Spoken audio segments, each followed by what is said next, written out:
Est-ce qu'il y a des inconvénients à être une société à mission? Est-ce que vous avez des contraintes à le faire, ou alors au contraire, il y a que des avantages? Ben dans le fond, on l'était déjà, donc ça n'a pas changé grand-chose pour nous, à part une formalisation.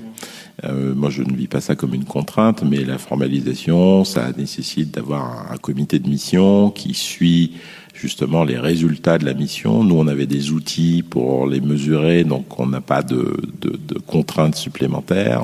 On les mesurait déjà et on les montrait à nos investisseurs. Donc le montrer à d'autres, c'est pas un sujet, donc pas de contraintes, mais une formalisation, un processus qui soit opposable quelque part. Et justement, si vous remplissez pas votre mission, qui peut vous l'opposer? Vos actionnaires, vos collaborateurs?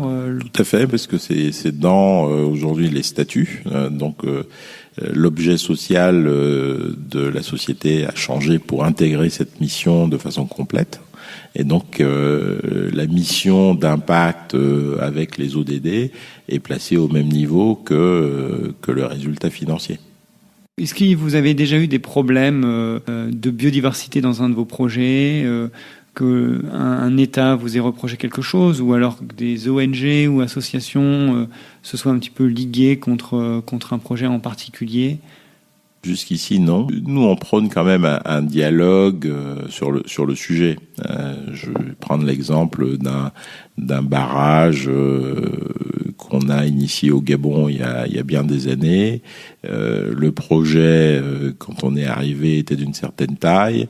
La discussion, justement, avec les experts du parc naturel, des ONG, a permis à nous de se poser la question, est-ce que la taille était optimale? Donc on a quand même réduit la taille du lac de retenue pour justement adresser ces sujets de biodiversité.